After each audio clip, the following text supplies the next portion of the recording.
नमस्कार दोस्तों, आप सभी का हार्दिक स्वागत है भक्ति टेल्स में, जहां हर कथा हमें भक्ति, श्रद्धा और आत्मज्ञान की ओर ले जाती है।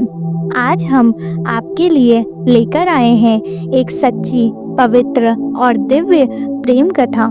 ये कथा है देवी सती और भगवान शिव की, एक प्रेम जो केवल सांसारिक नहीं बल्कि आत्मा के मिलन का प्रतीक है। एक त्याग जो पूरे ब्रह्मांड को हिला देता है। ये वही कहानी है जिससे उत्पन्न हुए थे शक्तिपीठ। आइए इस आध्यात्मिक यात्रा पर चले। प्राचीन काल में प्रजापति दक्ष ब्रह्मा के पुत्र और एक महान राजा थे। उनकी पुत्री थी सती। बचपन से ही सती का मन सांसारिक वस्तुओं से हटकर केवल शिव भक्ति में लगा रहता। उनके हृदय में भगवान शिव के प्रति एक अनूठा आकर्षण था। उन्हें भगवान शिव को ही अपना जीवन साथी बनाना था।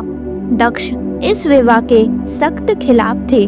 वह शिव को जटाधारी, शमशानवासी और तपस्वी मानते थे। योग्य दामाद नहीं, लेकिन सती अडिग रही। उन्होंने कठोर तप किया, वर्षों तक केवल वायु पर जीवित रही। अंततः भगवान शिव ने उनकी भक्ति से प्रसन्न होकर उन्हें दर्शन दिया और विवाह प्रस्ताव स्वीकार किया। फिर आया वह पावन दिन जब शिव और सती का विवाह हुआ। ये विवाह केवल एक जोड़े का नहीं था, ये था शक्ति और शिव का मिलन। लेकिन प्रजापति दक्ष का हृदय कठोर था। उन्होंने विवाह में भाग जरूर लिया, लेकिन मन से इस रिश्ते को कभी स्वीकार नहीं किया।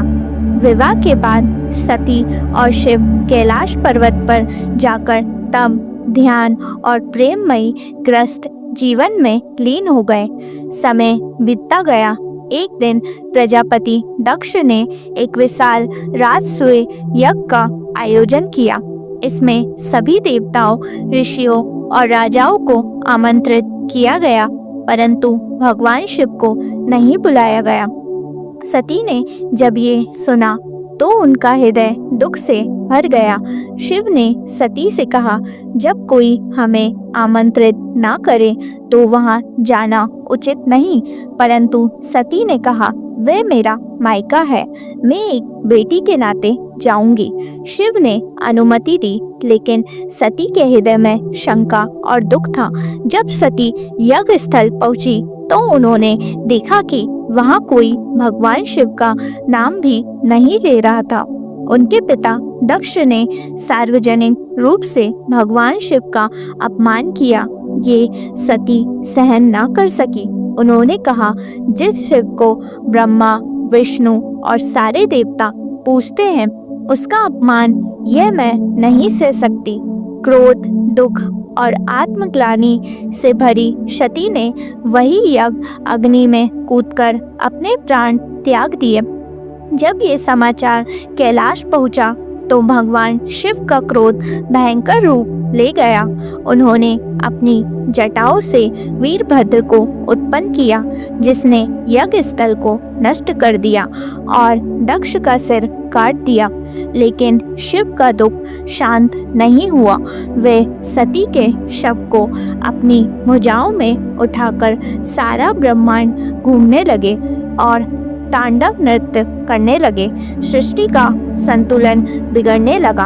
तब भगवान विष्णु ने सुदर्शन चक्र से सती के शरीर को 51 भागों में विभाजित कर दिया। जहाँ जहाँ सती के अंग गिरे वहाँ बने शक्तिपीठ, जैसे कामाख्या, वैष्णो देवी, कालीघाट, हिंगलाज, तारापीठ आदि। ये स्थान आज भी माँ दुर्गा की भक्ति के सबसे प्रमुख तीर्थ है।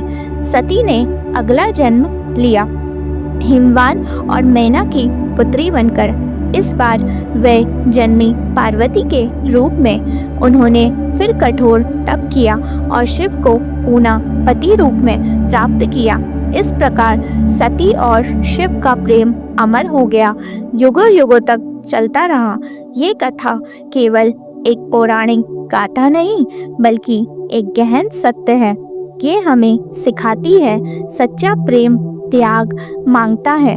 भक्ति में अडिगता होनी चाहिए। अहंकार चाहे कितना भी बड़ा क्यों ना हो, ईश्वर के सामने टिक नहीं सकता। देवी सती और भगवान शिव की ये अमर कथा आज भी भक्तों के हृदय को भक्ति प्रेम और तपस्या की प्रेरणा देती है। यदि ये कथा आपके मन को छू गई हो तो भक्ति टेल्स को लाइक शेयर और सब्सक्राइब करना ना भूलें। कमेंट करें आप अगली कौन सी देवी या देवता की कथा सुनना चाहेंगे। मिलते हैं अगले दिव्य प्रसंग में। जय मां शक्ति। हर हर महादेव।